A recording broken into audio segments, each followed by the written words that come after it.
Salut tout le monde, aujourd'hui je vous retrouve pour une nouvelle vidéo book haul du mois de septembre et octobre. Donc je vous avais pas fait un book haul de septembre parce qu'il était trop petit, mais le book haul du coup des 2 mois réunis il est énorme. J'ai compté, je crois que j'ai 18 livres à peu près à vous présenter. Donc c'est marrant parce que, oui c'est beaucoup, c'est marrant parce que ma vidéo va être séparée en 3 parties bien distinctes. D'abord il y aura les livres. Les livres, mais les classiques de la littérature française. Ah non, quoique il y a américaine aussi, je crois, donc ouais, non, de la littérature tout court. Les livres normaux et les mangas, donc c'est marrant.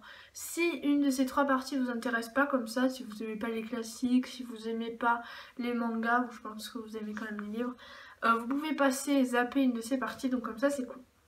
Alors on va commencer par les classiques. Donc cet été chez ma grand-mère, je lui ai emprunté des classiques. Bon du coup c'était au mois d'août, mais bon c'est pas grave. Je lui en ai emprunté 3, enfin 4, mais l'autre je l'ai déjà lu. C'est qui est ici d'ailleurs. Voilà, je savais que j'avais oublié un truc, et ben c'est celui-là. C'est L'étranger de Albert Camus, voilà, que j'ai lu, que j'ai beaucoup aimé. Ensuite j'ai pris Orgueil et préjugés de Jane Austen. Donc là c'est dans l'édition 10-18. Un autre Agatha Christie, parce que ça fait longtemps que j'ai pas lu d'Agatha Christie. J'ai pris le premier qui m'est tombé sous la main.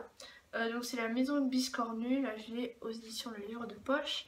Et enfin L'amour de Swann de Marcel Proust, parce que tout simplement je voulais le lire, ça m'avait un peu intriguée.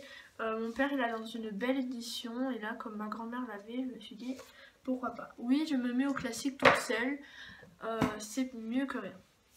Voilà, et ensuite pour le lycée on doit lire un roman naturaliste. Donc moi j'ai pris Nana de Émile Zola, donc moi je l'ai aux éditions Folio.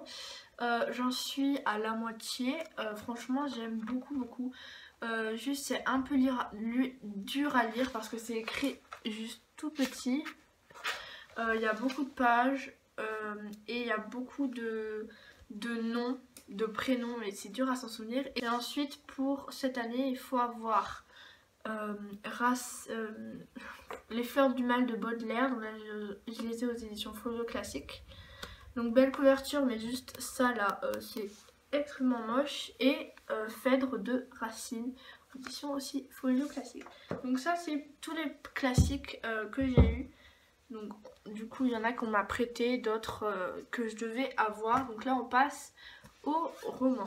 Donc tout d'abord j'ai Gardien des cités perdues de Shannon Messenger aux éditions Lumen, que une amie m'a prêté, avec un autre d'ailleurs, et que je suis en train de lire, et j'adore vraiment énormément, c'est vraiment génial. Je suis amoureuse de ce livre presque, c'est vraiment un gros coup de cœur. Et Oniria qui est vraiment très bien aussi, donc que j'ai fini par contre, de BF Paris aux éditions Hachette je crois. Non c'est pas grave, c'est Le Royaume des Rêves. Ouais c'est ça, Hachette. Donc là j'aime beaucoup aussi, je sais pas trop si c'est un coup de cœur, je me suis pas posé la question d'ailleurs, mais j'ai beaucoup aimé.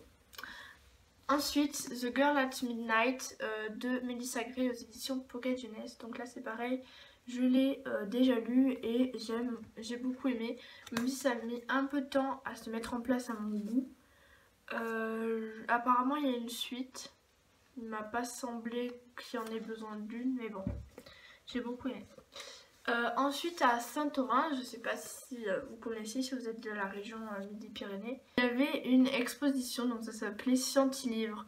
Mais quand on y allait, moi je croyais que c'était juste une exposition de sciences, et en fait il y avait aussi des livres et il y avait des auteurs, dont Jean-Christophe Tixier. Donc j'ai pu le revoir, celui qui m'avait fait la dédicace quand il était venu à mon collège. Et là il y avait Joan Elliott.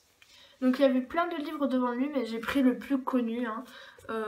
C'est pas qui m'attirait forcément, mais bon il était là. C'était un livre qui avait bien fait parler de lui, donc je l'ai pris. Donc c'est Ciel, le tome 1, L'hiver des machines. Et voilà, la petite dédicace, donc je suis assez contente.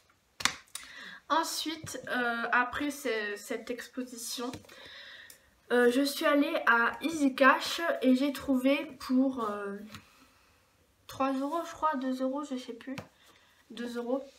le tome 3 de Rebelle. Enfin, je sais pas comment vous appelez ça. Il n'y a pas de numéro, elle a juste noté chaque tome par un mot et il n'y a pas de numéro. Bon voilà, la suite de ces 2 livres ici que je vous avais déjà présenté dans les book hauls ou des bilans. Donc c'est Tricheuse de Anna Godberson, aux éditions Albin Michel. Alors, je sais qu'il est à la médiathèque, à ma médiathèque, mais je me suis dit je vais pas attendre d'y retourner parce que ça fait longtemps que je suis pas allée. Ça sera sûrement dans longtemps que j'irai. Et puis pour 2 €, j'allais pas me priver, il est en excellent état et comme ça je pourrais le lire quand je voudrais sans me presser parce que quand on va à la médiathèque ça stresse un peu, enfin il faut le lire absolument en 1 mois, enfin voilà. Et celui-là, alors je suis trop contente, je le voulais pour Noël mais j'ai eu l'occasion de l'avoir avant Noël. Donc c'est Une braise sous la cendre de Sabah Tahir aux éditions de Pocket Jeunesse. Donc celui-là a beaucoup fait parler de lui. Il était dans mon top des sorties que j'attendais le plus avec Aristote et Dante ou Red Rising par exemple. Et voilà, je l'ai enfin. Je lirai peut-être bientôt, je ne sais pas trop encore, mais il me tarde énormément de le lire. Maintenant, on va passer au manga. Donc, c'est parti. Donc, les mangas, il y en a énormément.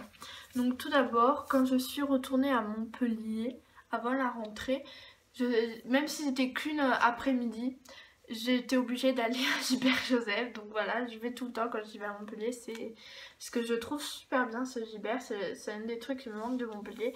Donc c'est Tsubasa Reservoir Chronicle, le tome 6. Donc il regroupe le tome 11 et 12. En fait, c'est un volume double. Et c'est un peu bête qu'au lieu de marquer 6, s'il n'est pas marqué 11 et 12. Du coup, ça fait, voilà, ça fait un peu moche. Et voilà, donc il y a une superbe illustration de couleurs à l'intérieur. Donc pour continuer sur ma lancée, quand je suis allée à Gilbert Joseph, mais cette fois de Toulouse, j'ai acheté le tome 7, volume double, donc là c'est le 13-14. La couverture est juste magnifique, c'est pour ça que je l'ai pris. Ça revenait moins cher que d'acheter 2 tomes à l'unité. Et l'illustration est moins jolie, je trouve. Mais elle est plus complexe aussi. Les 2 Mokona c'était plus simple. Mais j'aime beaucoup. Allez, une deuxième fois du coup, bon, 3e fois à Gilbert et 2e fois au Gilbert de Toulouse. Et j'ai pris le tome 8 de Réservoir Tsubasa Chronicle. Je sais pas si je vous ai dit, bon, c'est de Clamp et c'est aux éditions Pika. Donc là, ça se groupe le tome 15-16. Ouais, c'est ça, 15-16. Et là aussi, la couverture est magnifique. Je la trouve trop belle, même si je sais pas vraiment qui est ce personnage. Non, je sais pas du tout en fait. Et je sais pas encore.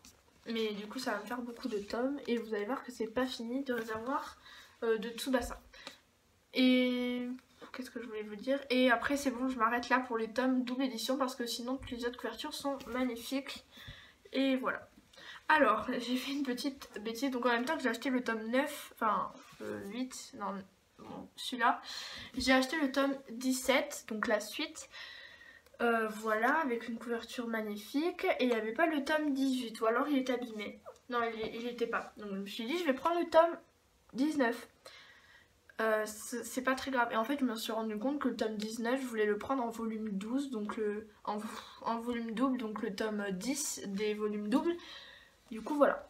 Parce que cette couverture est jolie, mais la suivante, je la trouve pas très jolie. Mais bon, c'est pas très grave, voilà. J'ai commencé ma collection de Fruits Basket. Parce qu'il faut savoir que ça fait longtemps que je me suis dit que je voulais commencer les Fruits Basket. Enfin, je les ai déjà commencés, je les ai déjà tous lus. Mais ils étaient à une amie, donc je les voulais pour moi, pour pouvoir les lire quand je voulais. Donc à Izika, j'ai trouvé celui-là. Donc à 2 €, donc c'était pas très cher. Là, je les ai payés un peu plus cher à Gilbert Joseph de Toulouse, en même temps que les autres que j'ai achetés là.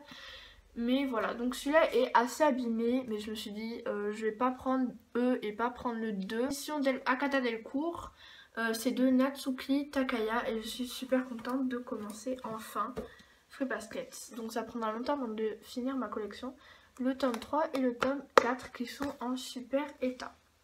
Ensuite à Easy Cash, donc ceux-là, lui je l'ai acheté à Easy Cash et lui je l'ai acheté à Gilbert Joseph.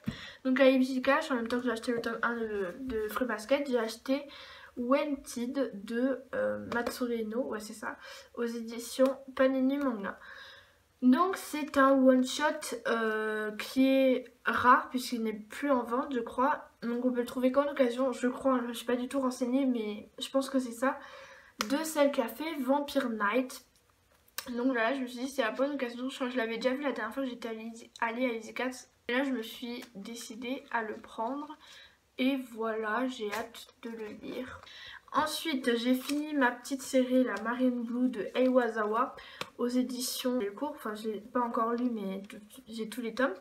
Voilà, donc pour l'instant, c'est une série vraiment sympa. Bon, il y a un peu de stéréotypes du shoujo, comme le triangle amoureux, la fille un peu bête, elle n'arrive pas à se décider, enfin voilà. Mais j'aime beaucoup, les couvertures sont super belles, sauf celle-là, elle est moins jolie. De près en tout cas, son visage est un peu bizarre. Mais voilà, je suis contente d'avoir ces 2 tomes. Ensuite, je vous disais, donc c'est Merupouli, mon accent japonais. Merupouri, d'accord, Merupouli. Martian Prince, donc on dirait que c'est en allemand, non je sais rien. Donc c'est de Matsuri Ino aux éditions Panini Manga, donc il est juste magnifique, l'illustration est trop jolie. Voilà, et l'image derrière est jolie aussi, et la texture est douce, donc ça c'est sympa. Voilà, il est juste superbe. Alors, donc comme je vous disais, j'ai pris Wanted, et là c'est une réédition de Merupouli. L'histoire a l'air pas mal, je pense pas que ce sera aussi bien que Vampire Night parce que ça a vraiment été son gros succès, mais en tout cas le tome est juste magnifique et j'ai hâte de le lire. Et enfin, j'ai fini la série Kamikaze Kaito Jan de Arina Tanemura aux éditions Glénat. Donc là, je suis super contente de cet achat parce que comme ça faisait très longtemps que les 2 étaient sortis et je les ai enfin. Donc voici le tome 6 et le tome 7. J'ai déjà lu le tome 6, plus que le tome 7 et voilà. Ça fait beaucoup de répétitions mais c'est pas grave. Voilà, donc c'est tout. J'ai les 7 tomes de cette série avec notamment Princesse Sakura, Full Moon, il me manque plus qu'un tome. Enfin voilà, je suis vraiment fan de cet auteur. Voilà, c'est tout pour cette vidéo. J'espère qu'elle vous aura plu, qu'elle sera pas trop longue. Je sais c'est un énorme book haul, mais là mes grands-parents sont venus, donc petite excuse. Je vous dis à bientôt pour une prochaine vidéo. Salut!